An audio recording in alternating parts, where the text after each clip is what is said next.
शिव संहिता का पंचम पटल, जिसमें टोटल कितने श्लोक हैं? 260 श्लोक। शिव संहिता के पंचम पटल में कुल 260 श्लोक हैं और इसमें बताया गया है, भगवान शिव बताते हैं कि मुक्ति के मार्ग में विघ्न कौन कौन से हैं। भाई, मुक्ति के मार्ग में वो विघ्न कौन कौन से हैं, जिसमें कहा गया है कि सबसे पहला है भोग रूपी विघ्न।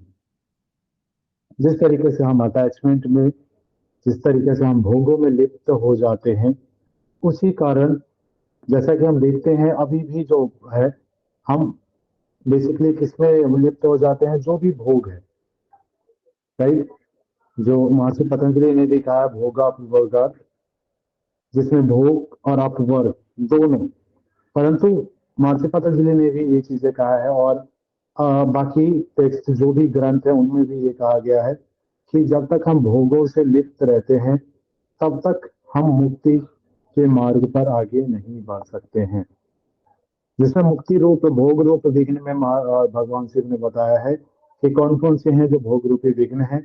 उसमें सबसे पहले उन्होंने बताया स्त्री संग, फिर सोना चांदी, घोड़े, हाथी, वेद शास्त्र में पांडित्य, नृत्य, संगीत, पत्नी, संतान और वाहन।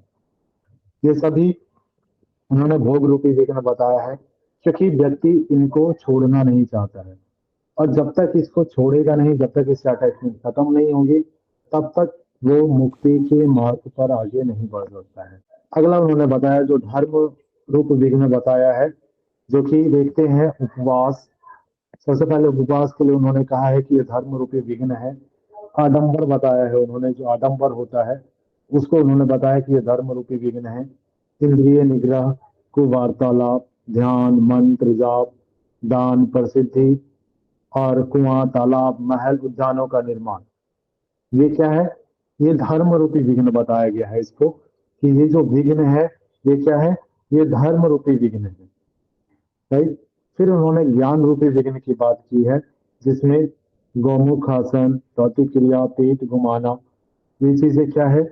ये विघ्न बताई गई, मुक्ति मार्ग के ये विघ्न बताए गए हैं। फिर भोजन जन्य ज्ञान रूप विघ्न बताया उन्होंने, जिनमें ये कहा गया है कि 9 धातुओं के रस सोंठ को काटकर पुनः उसका चूर्ण बनाकर सेवन करें, तुरंत समाधि लगती है। क्या अभ्यास बताया गया है भगवान शिव के द्वारा? उन्होंने कहा है कि 9 धातुओं के रस सोंठ को काटकर पुनः उसका चूर्ण बनाकर सेवन करें, तुरंत समाधि लगती है। ये कहाँ कहा गया है? शिव संहिता में, राइट। आगे वो योग के प्रकारों का वर्णन करते हैं, जो अभी हमने योग तत्व उपनिषद में देखा। सेम कहाँ बताया गया है? शिव संहिता में। सबसे पहले जो बताया गया है, कहाँ बताया गया है? शिव संहिता में भी उन्हीं 4 योग का वर्णन किया गया है। शिव संहिता में कौन कौन से योग का वर्णन मिलता है? मंत्र योग, हठ योग, लय योग और राजयोग। योग तत्वोपनिषद में भी अभी हमने देखा कौन कौन से थे? मंत्र योग, लय योग, हठ योग और राजयोग। सर इनका सीक्वेंस दोनों में अलग अलग है क्या? वहां पे क्या पढ़ा अभी आपने? सेम है सर वहां पे शायद मंत्र योग था, फिर लय योग था, फिर हठ योग, फिर राजयोग था। हाँ, वह मंत्र, लय, हठ और राज है ना। यहाँ हाँ। पे मंत्र और हठ है, ओके सर। ठीक है। ये दोनों सीक्वेंस अलग हो जाएगा, जो थर्ड है वो सेकंड पे है, सेकंड है जो थर्ड पे है। क्लियर हुआ? यहाँ मंत्र योग, हठ योग, लय योग और राजयोग है। क्लियर? अब इन्होंने बताया है, जो वहां पे हमने देखा कौन से साधक के स्तर, साधक के स्तर को वर्णन किया गया है कि साधक का जो सबसे पहला स्तर है वो कौन सा है? मृदु साधक। सबसे पहला जो साधक का स्तर है वो है मृदु साधक, मंद भोगी। जो भोग कर रहा है उसको कहा गया है मृदु साधक, मंद साधक। आप इसको क्या करना चाहिए? कितने वर्ष? 12 वर्ष अभ्यास करना चाहिए। कितने वर्ष कहा गया है? इसको 12 वर्ष में सिद्धि मिलती है। और किसका अभ्यास करना चाहिए?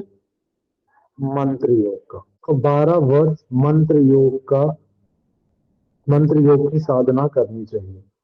ये इस महर्षि जो भगवान शिव हैं उन्होंने शिव संहिता में बताया है। फिर ये भगवान शिव दूसरे साधक स्तर के साधक की बात करते हैं जो है मध्य साधक। मध्य साधक वाला क्या है? सम बुद्धि वाला। सम क्या है? बैलेंस, समता बुद्धि, समता वाला जो है उसके लिए कहा गया है 9 वर्ष। और उसके लिए जो योग बताया गया है वो कौन सा योग का प्रकार बताया गया है? लय योग। राइट। जो मध्य के साधक है उसके लिए कौन सा योग बताया गया है? लय योग। उसके बाद जो तीसरे स्तर का साधक बताया भगवान शिव ने वो क्या है? अधिमात्रक। तीसरे स्तर का जो साधक है वो क्या है? अधिमात्रक। यह किस प्रकार का साधक है? ये धैर्यवान है, जिसके अंदर धैर्य है। इसके लिए कहा गया है 6 वर्ष। और इसे किस प्रकार के योग का अभ्यास करना चाहिए? हठ योग का अभ्यास। जो अधिमात्रक है उसे हठ योग का अभ्यास करना चाहिए। इसे 6 वर्ष में सिद्धि मिलती है। अगला इन्होंने कहा है जो आखिरी साधक है वो है अधिमात्रम। जो आखिरी साधक है वो क्या है? अधिमात्रम, जो सबसे उच्च कोटि का साधक है। अधिमात्रम सभी सबसे उच्च कोटि का साधक है और ये धर्मी है। इसे 3 वर्ष राजयोग, कितने वर्ष कहा गया है? 3 वर्ष में राजयोग की प्राप्ति होती है, समाधि की प्राप्ति। मुक्ति को जो प्राप्त करता है वो कितने वर्ष में? 3 वर्ष में कहा गया कि राजयोग करना चाहिए। राइट। ये 4 प्रकार के साधक कहाँ बताए गए हैं?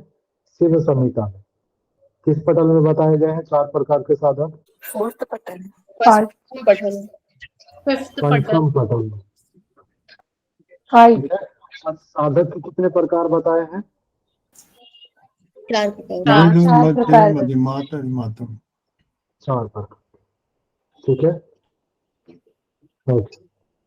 महर्षि पतंजलि ने कितने प्रकार के साधक बताए थे? 3 प्रकार के, 3 प्रकार के, कौन- आद्य, मध्य और लघु साधक, मध्य साधक, अधिमात्र। आदि मध्य। विद्यु, मध्य और अधिमात्र। राइट। ये 3 बताए थे। उसी तरीके से यहाँ पे भी देखिए मृदु, मध्य और अधिमात्र। और यहाँ अधिमात्रम एक अलग से आ गया। अब कहा इन्होंने प्रतीकों उपासना, प्रतीक की जो उपासना की जाती है वो कैसे करना है? प्रगाढ़ धूप में आकाश में अपने प्रतिबिंब स्वरूप ईश्वर को देखते हुए अपना प्रतीक देखना।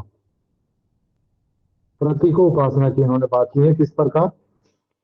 भगवान शिव कहते हैं कि प्रगाढ़ धूप में आकाश में अपने प्रतिबिंब स्वरूप ईश्वर को देखते हुए अपना प्रतीक देखना ही क्या है?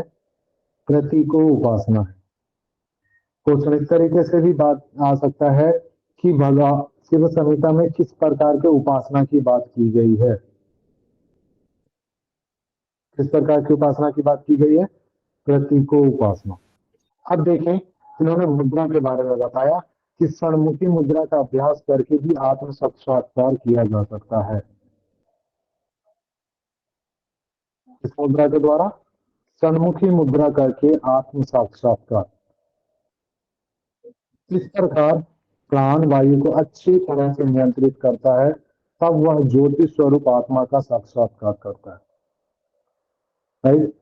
इस प्रकार जब वो सन्मुखी मुद्रा का अभ्यास करता है तो प्राण वायु को अच्छी तरह से नियंत्रित करता है। सन्मुखी मुद्रा के माध्यम से प्राण वायु को अच्छी तरह से नियंत्रित करता है, तब वह ज्योति स्वरूप आत्मा का साक्षात्कार करता है। राइट। 5वें नंबर पर उन्होंने बताई है कि नादोत्पत्ति। इस प्रकार नादोत्पत्ति जो होती है विभिन्न प्रकार की नाद सुनाई देती है। राइट। साक्षात्कार करने के लिए बैठा होता है तो उसमें जो नादोत्पत्ति होती है, नाद की जो उत्पत्ति होती है, तो उसमें कौन कौन सी आवाजें सुनाई देती है? हमने ये कहाँ देखा था? घटा पर दीपिका का जो लास्ट चैप्टर था नादानुसंधान, याद है? आरंभा, घटा, परिचय और निष्पत्ति, जहाँ पे 4 अवस्थाएं बताई गई थी और वहां पे भिन्न भिन्न प्रकार के शब्दों की ध्वनियों का वर्णन किया गया था। क्या यहाँ पे भ्रमर का कहा गया है मत्त भ्रमर, वेणु, बंसी, बीना, घंटानाद और मेघ गर्जन, ये ध्वनियां सुनाई देती हैं। भ्रमर गुंजन का हमने देखा था, वहां भी था, बंसी का भी था, बीना का भी था, घंटानाद, मेघ गर्जन, झरझर नाद, याद है यस सर। जब वहां पे जो ग्रंथियां उनका भेदन हो रहा था।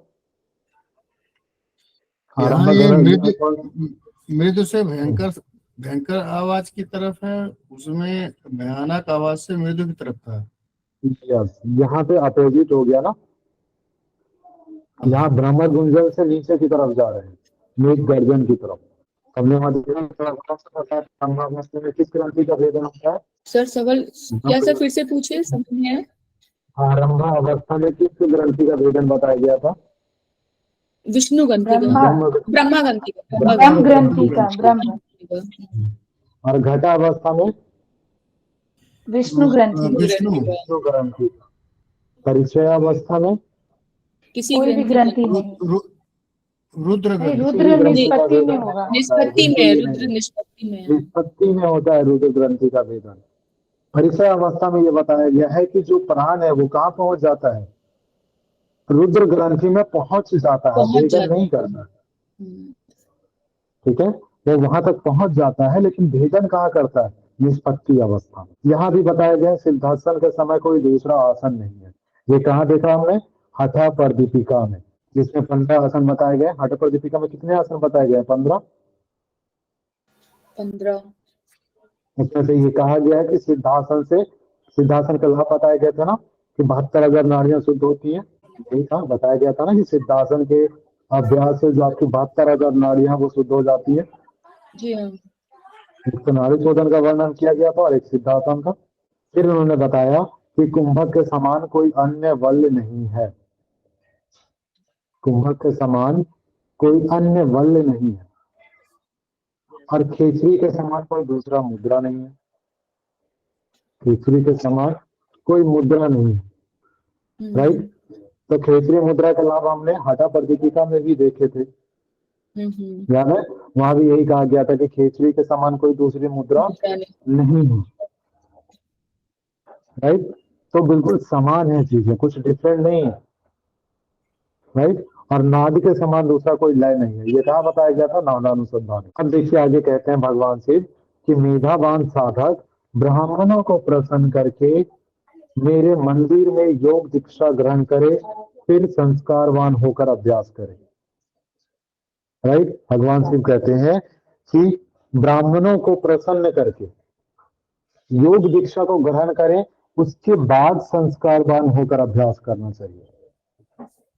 क्या? उसके बाद उन्होंने कहा कि जन संपर्क का त्याग कर, ये कहा बताया गया है? बाधक हठा पर दीपिका में जनसंघर्ष याद है? बाधक तत्वों में बताया गया है, राइट। हत्या हारा प्रयास प्रजल्पो नियम आग्रह जनसंघर्ष लौल्यम च सद्वीर योग्य विनश्यति, याद है? वहां भी कहा गया है कि जन संपर्क का त्याग करना चाहिए, और यहाँ भी भगवान शिव ने यही कहा है कि जन संपर्क का त्याग कर पद्मासन में स्थित हो। इसमें स्थित होने के लिए कहा गया है पद्मासन में, और ईड़ा पिंगला का निरोध करे, इससे ही आत्म साक्षात्कार होता है। ये कहाँ से बताया गया है? इसमें भी यही बताया गया है, राइट। जो हठा पर दीपिका में देखा, हमने देखा कि एड़ा और पिंगला का वर्णन किया गया है, याद है? एड़ा और पिंगला को समान करके फिर सुषुम्ना में प्राण को प्रवेश कर पाना, यही कहा गया है। Yes sir. और यहाँ भी उन्होंने यही कहा है कि एड़ा और पिंगला का निरोध करें, उससे क्या होगा? आत्मा का साक्षात्कार होगा, आत्म साक्षात्कार होगा, राइट। लाभ सिर्फ सतत अभ्यास से नहीं है। देखिए यहाँ भी भगवान शिव कह रहे हैं कि लाभ किससे होगा? जब आप निरंतर अभ्यास करेंगे, सतत अभ्यास करेंगे। ये वर्णन हमें मिलेगा कहाँ पे? पतंजलि योग सूत्र में, जो विभिन्न प्रकार की विभूतियों का वर्णन किया है इन्होंने ध्यान और संयम से। हमने कहा देखा था? विभूति पाद पतंजलि योग सूत्र, विभूति पाद में। यस, वहां भी देखिए कहा था कंठ कूपे सुप्त पिपासा निवृत्ति, यही था श्लोक, वहां भी सूत्र यही था। यस ये सर।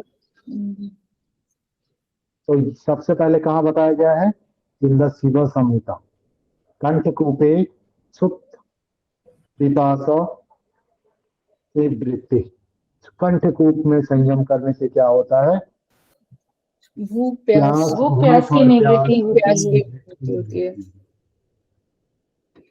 क्या हुआ, अब भूख देखिए प्यास, कुर्मनार्य स्थैर्यम, शरीर में स्थिरता आती है। यस, शरीर में कुर्मनारी नार्यम स्थैर्यम, स्थिरता आती है शरीर में। और मूर्ध ज्योति सिद्ध दर्शनम, मूर्धा ज्योति में संयम करने से क्या होता है, सिद्धों के दर्शन हो जाते सिद्धों हैं, के दर्शन होते हैं। राइट। इन्होंने फिर कहा है कि इसका ध्यान करने से नासाग्र ध्यान, नासाग्र ध्यान का वर्णन कहाँ मिलता है, पद्मासन, हता प्रदीपिका में नासाग्र ध्यान का वर्णन है। आज में नादानुसंधान के लास्ट में शायद बताया गया है ना, नासाग्र पे ध्यान करने के लिए कहा गया है, और शरीर के पिछले भाग में ध्यान करने के लिए कहा गया है शिव संहिता। अब देखिए यहाँ अन्न में क्या बताया गया है कि अन्न क्या क्या है, एक तो चर्द है रोटी, पेय है दूध, चोट से है आम, और लेहा है क्या, शहद। और इससे उत्पत्ति किसकी होती है, ये रस है, इससे उत्पत्ति होती है रस की, राइट।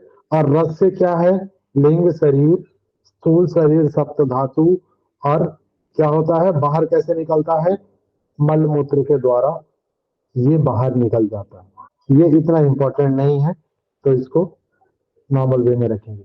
अब देखिए कंद स्थान का वर्णन किया गया है, ये क्वेश्चन आ सकता है कि शरीर में कंद स्थान का वर्णन किस ग्रंथ में किया गया है। कंद स्थान का वर्णन कहाँ किया गया है, शिव संहिता में। और किस पटल में किया गया है, पंचम पटल। अब देखिए भगवान शिव ने कंद स्थान का वर्णन किया है कि गुदा से 2 अंगुल ऊपर, क्या स्थान है कंद का, गुदा से 2 अंगुल ऊपर, जनेंद्रिय से 1 उंगली नीचे, 4 अंगुल परिधि वाला एक संपूर्ण कंद। क्या स्थान है कंद का, गुदा से 2 अंगुल ऊपर और जनेंद्रिय से 1 अंगुल नीचे, एक समकोण कंद। और आगे क्या बताया है भगवान शिव ने, उसी कंद में कुंडली वास करती है। शिव संहिता के अनुसार कुंडली का स्थान कहाँ है, कुंडली कहाँ वास करती है, अकॉर्डिंग टू शिव संहिता ही कुंडली का वास है। और कितने फेरे लगाए हुए हैं कुंडली, देखिए ये क्वेश्चन आता है, आप लोगों ने बाकी यहाँ पढ़ा होगा कि 3.5 फेरे लगाकर कुटिल आकृति वाली पूंछ को मुख में डालकर सुषुम्ना के लीवर में स्थित रहती है, राइट। कुंडलिनी का स्थान क्या बताया गया है, कुंडली का ये कहाँ निवास करती है, उस कंद में। कितने फेरे लगाए हुए हैं, 3.5 फेरे लगाए हुए कुटिल आकृति वाली पूंछ को अपने मुख में डालकर सुषुम्ना के लीवर में स्थित रहती है। यह कुंडली 3 गुणों की जन्मदात्री है। कौन से 3 गुण, कौन बताएंगे 3 गुण कौन से हैं, यस, प्रकृति के 3 गुण कौन कौन से हैं, बिल्कुल, सत रज तम। ये गुणों की जन्मदाता कौन है, जन्मदात्री कुंडलिनी, क्लियर है, अकॉर्डिंग टू शिव संहिता। मन के काम बीज को अक्षर रूप में बताया गया है, क्या बताया गया है, लाल रंग के काम बीज को अक्षर रूप में बताया गया है कुंडलिनी में। त्रिपुर भैरवी की बात की गई है, त्रिपुर भैरवी कौन कौन सी है, कुंडलिनी प्लस सुषुम्ना प्लस काम बीज। देखिए ये क्वेश्चन आ सकता है, ठीक है, कि त्रिपुर भैरवी क्या है, तो त्रिपुर भैरवी के अंदर कौन कौन शामिल है? कुंडलिनी, सुषुम्ना सुषुम्ना, और कामबीज। कामबीज। इन तीनों को क्या कहा जाता है? Tripur Bhairavi according to Shiva Samhita. Right, क्योंकि क्वेश्चन देखिए आप डीप आता है तो कहीं ना कहीं इस तरीके से क्वेश्चन बन सकता है। राइट, त्रिपुर भैरवी के अंदर क्या क्या शामिल है, या तो त्रिपुर भैरवी क्या है तो उसमें ऑप्शन दे दिया जा सकता है, या त्रिपुर भैरवी में कौन कौन शामिल है। हो सकता है कि दो ही ऑप्शन दिया जाए, तीसरा ना दिया जाए, या तो कामबीज दे दिया जाए, सुषुम्ना दे दिया जाए, कुंडलिनी ना दिया जाए, इस तरीके से किया जा सकता है। ठीक है, आगे देखिए, अब यहाँ पे चक्र निरूपण किया गया है। पदम, पदम का मतलब क्या होता है? कमल। ठीक है, चक्र का निरूपण किया गया है। सप्त चक्रों के सप्त चक्रों का वर्णन कहाँ है? पंचम पटल में। सबसे पहले मूलाधार चक्र का वर्णन किया गया है। कंद स्थान में 4 दल है। कंद स्थान हमने देखा था कहाँ है? यहाँ पे सुषुम्ना, जहाँ पे कुंडलिनी। कंद स्थान वही बताया गया है। राइट, गुदा से 2 अंगुल ऊपर और जनेंद्रिय से 1 अंगुल नीचे। यहाँ पे क्या स्थित है? मूलाधार चक्र। कितने दल बताए गए मूलाधार चक्र में? 4 दल। अकॉर्डिंग टू शिव संहिता 4 दल है। इसको कहा गया है मूलाधार चक्र को स्वयंभू लिंग। मूलाधार चक्र को क्या कहा गया है? स्वयंभू लिंग। और इसका बीज क्या है? बाघव बीज। मूलाधार चक्र का बीज क्या है? बाघव बीज। और इसकी देवी का नाम क्या है? डाकिनी देवी। पूछा जा सकता है कि मूलाधार चक्र की देवी कौन है? अकॉर्डिंग टू शिव संहिता कौन है? डाकिनी देवी। और मूलाधार का चक्र का बीज क्या बताया भगवान शिव ने? बाघव बीज। और इसी को कहा गया मूलाधार चक्र को द्विदंड सिद्ध। द्विदंड सिद्ध मूलाधार चक्र को कहा गया। आगे उन्होंने बताया है कि 6 माह तक मूलाधार चक्र में ध्यान करने से प्राण सुषुम्नावाही हो जाता है। क्लियर है? मूलाधार चक्र में ध्यान करने से क्या हो जाता है? प्राण सुषुम्नावाही हो जाता है। वहीं शिव सिद्धांत पद्धति में कितने चक्रों का वर्णन किया गया है? कौन बताएंगे? 9 चक्रों का वर्णन है सिद्ध सिद्धांत पद्धति में। शिव संहिता में 7 चक्रों का वर्णन है और सिद्ध सिद्धांत पद्धति में 9 चक्रों का वर्णन। दूसरा चक्र है स्वाधिष्ठान चक्र। मूल में स्थित 6 चक्र। ये कहाँ स्थित है स्वाधिष्ठान चक्र? सर 9वें चक्र का नाम बता सकते हैं? 9 चक्र का नाम बिल्कुल, उसमें एक तालु चक्र है, उसमें अलग अलग नाभि चक्र, जैसे इसमें नेवल के ऊपर क्या बताया है? मणिपुर चक्र ना, उसमें एक तालु चक्र का वर्णन अलग से किया गया है। ठीक है, एक तालु चक्र का वर्णन अलग से किया गया है और एक नाभि चक्र का वर्णन वहां से अलग से किया गया है। मैं कोशिश करूंगा कि सिर्फ सिद्धांत पद्धति आप लोगों को पढ़ा दूं। ठीक है, संहिता को खत्म करने के बाद मैं कोशिश करता हूँ कि आप लोगों को सिर्फ सिद्धांत पद्धति पढ़ा दिया जाए। Okay sir. ठीक है, जो क्वेश्चन जिस तरीके से उसमें से आते हैं ना, तो कोशिश यही करूंगा कि सिर्फ इम्पोर्टेंट पॉइंट्स आप लोगों को पढ़ा दिए, क्योंकि बहुत विस्तृत है सिद्धांत पद्धति। राइट, तो उतना पढ़ पाना और उसको फिर याद कर पाना फिर सबके लिए पॉसिबल नहीं होगा और वहां पे और कंफ्यूज हो जाएंगे। तो हम लोग कोशिश यही करेंगे कि जो मेन पॉइंट्स है हम लोग उसको देख लें। जैसे नाड़ियों का वर्णन है, वहां पे जो चैप्टर्स के नाम है उससे क्वेश्चन आते हैं। ठीक है, इस तरीके से वहां पे क्वेश्चन बनते हैं। और भी उसमें अवधूत योगी है, 9 चक्र है। ठीक है, इस तरीके से वहां 16 आधार जो आधारों का वर्णन किया गया है, इस तरीके से वहां से क्वेश्चन आते हैं। सर जो 9 चक्र है जैसे शिव सिद्धांत पद्धति में वो शर्ट लिखा देंगे? हाँ, क्या करना है? क्या फिर से बोलिए एक बार। जो शिव सिद्धांत पद्धति में 9 चक्र हैं फिर से बोल देंगे? हाँ, मैं इसको पढ़ा के फिर मैं आप लोगों को 9 चक्र के पूरे नाम लिखवा दूंगा। ठीक है, एक चक्र से आप लोगों को नाम लिखवा दूंगा। ये कंप्लीट कर लें। ठीक है, कोई प्रॉब्लम तो नहीं। स्वाधिष्ठान चक्र का स्थान देखिए कहाँ कहा गया है? लिंग मूल में स्थित है। और कितने दल बताए गए हैं? 6 दल। और इसे बाल सिद्ध कहा गया है। स्वाधिष्ठान चक्र, बाल सिद्ध, और इनकी देवी का नाम क्या है? शाकिनी देवी। इसमें क्वेश्चन इस तरीके से भी आ सकते हैं, क्वेश्चन आप बन रहे हैं कि देवियों के नाम को उनके चक्रों के आधार पर व्यवस्थित करिए, तो आपको हो सकता है ऊपर से नीचे की तरफ दे दे या नीचे से ऊपर की तरफ दे। ये याद रखेंगे, डाकिनी, साकनी, लाकिनी। लाकिनी जिनका है मणिपुरक, काकनी, डाकनी, साकनी, लाकिनी, काकनी, ये देवियां हैं। तीसरा चक्र बताया इन्होंने मणिपुर चक्र, मणिपुरक चक्र कहाँ है? नाभि स्थान में। कितने दल बताए गए हैं? 10 दल। मणिपुर चक्र का नाभि स्थान 10 दल, रुद्र सिद्ध और लाकिनी देवी। मणिपुरक चक्र, नाभि स्थान, 10 दल, रुद्र सिद्ध और लाकिनी देवी। फिर उन्होंने कहा है कि अनाहत चक्र, अनाहत चक्र का स्थान है हृदय स्थान, 12 दल, पिनाकी सिद्ध, इसको बाणलिंग भी कहा गया है, कामबीज और काकनी देवी। देवी का नाम क्या है? काकनी, डाकनी, साकनी, लाकनी, काकनी, ठीक है। ऊपर राकनी है, नॉट असाकनी। राकनी सबसे पहला क्या है? डाकनी, राकनी, लाकनी, काकनी, फिर साकनी। अनाहत चक्र का क्या तो देवी का नाम क्या है?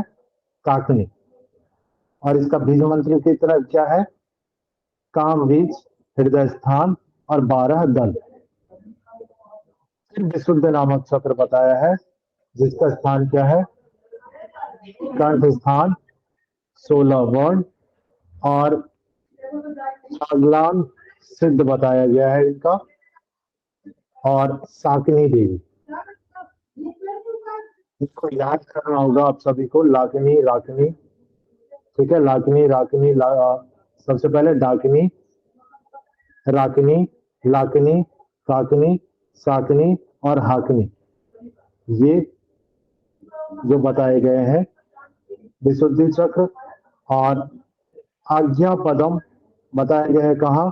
भूमध्य में, जिसमें 2 दल बताया गया है, और तृतीय लिंग विश्वनाथ, शक्ति बीज कहा गया है, महाकाल सिद्ध और देवी हाकनी देवी, राइट। और वर्णा, क्रीड़ा को वर्णा कहा गया। देखिए वर्णा नाड़ी, एक क्वेश्चन कई बार आ जाता है कि क्रीड़ा नाड़ी को और क्या कहा गया है? वर्णा, वाराणसी। और पिंगला को क्या कहा गया है? असी। क्लियर? पिंगला नाड़ी को क्या कहा गया है? असी कहा गया है।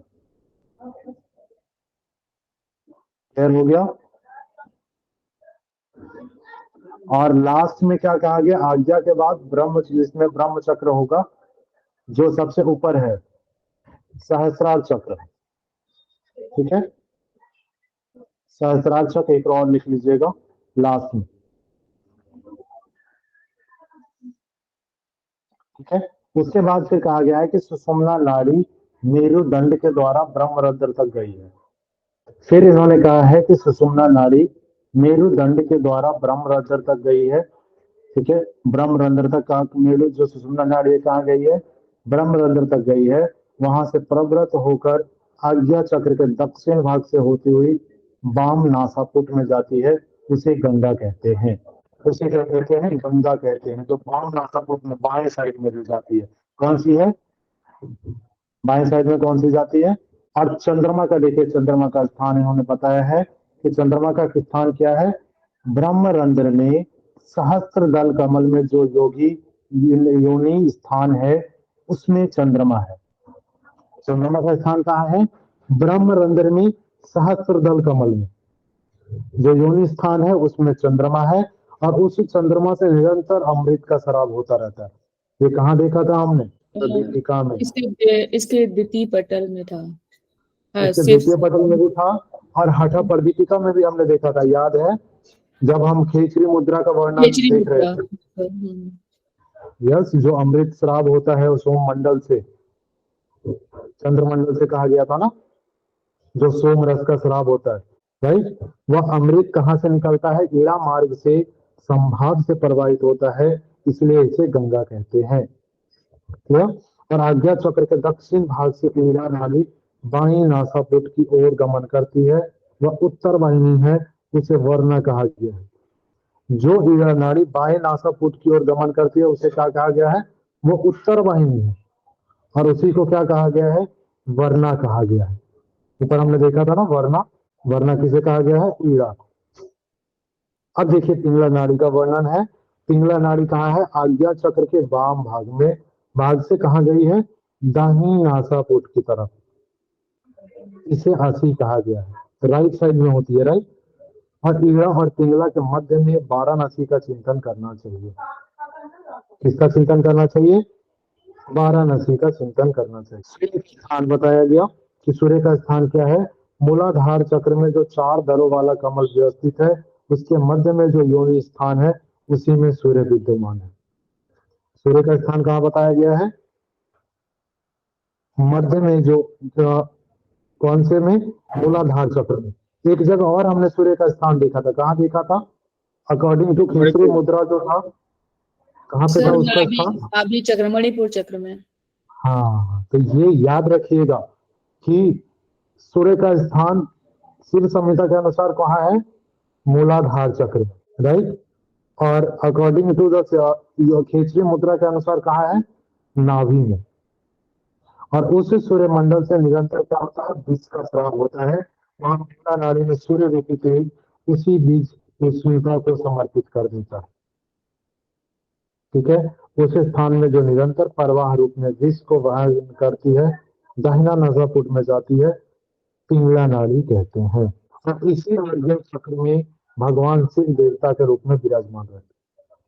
देखिए भगवान शिव का स्थान कहाँ बताया गया है? किस चक्र में? आज्ञा चक्र। आज्ञा चक्र में। ठीक है, और प्रथम 5 चक्रों का ध्यान से जो फल प्राप्त होता है, वे सभी फल आज्ञा चक्र के ध्यान से निश्चय ही प्राप्त हो जाते हैं। तो बाकी चक्रों के ऊपर ध्यान करने से प्राप्त होता है, उससे ज्यादा कहीं बेहतर किससे प्राप्त हो जाता है? आज्ञा चक्र पे ध्यान करने से। क्लियर? अब देखिए सहस्त्र दल वाले जो कमल है उसका वर्णन किया गया है आज्ञा पदम एवं तालु मूल के ऊपर। कहाँ पे है? आज्ञा पदम एवं तालु मूल के ऊपर सुषुम्ना का विवर युक्त मूल, सहस्त्र दल कमल। और सुषुम्ना से स्थित नाड़ी चित्रा है, उसी में ब्रह्मरंध्र की कल्पना करनी चाहिए। और भगवान शिव के अनुसार चित्रा नाड़ी के स्मरण मात्र से ब्रह्म ज्ञान की उत्पत्ति हो जाती है। सुषुम्ना से स्थित नाड़ी कौन सी है? में स्थित नाड़ी कौन सी है? चित्रा नाड़ी। और जब उसका ध्यान करता है, उसके स्मरण मात्र से क्या होता है? ब्रह्म ज्ञान की उत्पत्ति होती है और पापों का नाश हो जाता है तथा पुनः इस संसार में नहीं आना पड़ता, जन्म और मरण के चक्र से मुक्त हो जाता है। स्मरण करने से चित्रा नाड़ी में स्मरण कर। आगे भगवान शिव कहते हैं, जब चित्त वृत्ति अकुल संज्ञक परमेश्वर शिव में लीन हो जाती है, तब संपादी संपन्न योगी निश्चल स्थिति प्राप्त कर लेता है। अब राज योग का वर्णन करते हैं। साधक समुचित मठ में गुरु के निर्देशन में स्वास्तिक आसन लगाकर ध्यान का अभ्यास करे। किस आसन में कहा गया ध्यान का अभ्यास करने के लिए? स्वास्तिक आसन में। और मन को निरालंब कर अन्य किसी का चिंतन ना करे। मन को निरालंब कर अन्य किसी का चिंतन ना करे। इस प्रकार जीव निरालंब हो जाता है, मैं हूं की भावना समाप्त हो जाती है। राइट, जो कि उपनिषद में बताया गया। बृहदारण्यक में उपनिषद में एक भाव था, क्या था? अहम ब्रह्मास्मि। याद है सभी को? एक वाक्य था ना, अहम ब्रह्मास्मि। जब मैं का भाव खत्म होगा तो क्या होगा? वही भाव की बात कर रहे हैं ये भी, कि जब हम ब्रह्म है, मैं ब्रह्म हूँ, तो फिर ये मैं खत्म हो गया ना। और हठ योग और राजयोग दोनों एक दूसरे के पहलू। भगवान शिव ने भी कहा है कि हठ योग और राजयोग क्या है? एक दूसरे के पहलू है। और इन दोनों का अभ्यास मिताहार का पालन करते हुए करना चाहिए। इसका पालन करते हुए? मिताहार का पालन करते हुए करना चाहिए। और गंगा जो ईड़ा है, यमुना जो पिंगला है, के मध्य में यह सरस्वती सुषुम्ना प्रवाहित होती है। अब देखिए यहाँ पे प्रश्न कई बार आया है कि अकॉर्डिंग टू शिव संहिता सरस्वती किसे कहा गया है? सरस्वती। गंगा क्या है? ईड़ा। और यमुना क्या है? पिंगला। और उसके संगम में स्नान ध्यान करने से, स्नान का मतलब है ध्यान करने से साधक परम गति को प्राप्त करता है, सभी पापों से मुक्त हो सनातन ब्रह्म में लीन हो जाता है। देखिए संगम किसे कहा गया है? गंगा, यमुना और सरस्वती, ये हमारे अंदर ही है। भगवान शिव ने कहा है ये हमारे अंदर ही है, कहीं बाहर नहीं है। और जो साधक त्रिवेणी के संगम पर पितृ कर्म का आचरण करता है वह समस्त पितरों को तार कर परम गति को प्राप्त करता है। ये कहाँ बताया गया है? त्रिवेणी कहाँ है? हमारे शरीर में ही वो त्रिवेणी है। सर हठ प्रदीपिका में इसको आज्ञा चक्र में बताया गया है, त्रिवेणी संगम। यस, परंतु इसमें कहाँ बताया गया है? गंगा, यमुना, सरस्वती, पिंगला और सुषुम्ना, तीनों के मध्य। और त्रिवेणी संगम की महिमा का वर्णन किया गया है। इसको 170 से 180 तक कहा गया है। तालु के ऊपर ब्रह्मांड, संज्ञक देह के बाहर अर्थात उससे परे सिर कपाल विवर में मुक्तिदायक दिव्य रूप वाला सहस्रार कमल विद्यमान है। ये हमने ऑलरेडी देखा, कहाँ है? सिर में, कपाल विवर में। और इसी स्थान का नाम क्या है? कैलाश। कैलाश कहाँ कहा गया है? ब्रह्मरंध्र को ही क्या कहा गया है? सहस्रार को क्या कहा गया है? कैलाश। देखिए यहाँ से क्वेश्चन बन सकता है कि अनुसार कैलाश कहाँ स्थित है? सहस्रार कमल में, सहस्रार में कैलाश।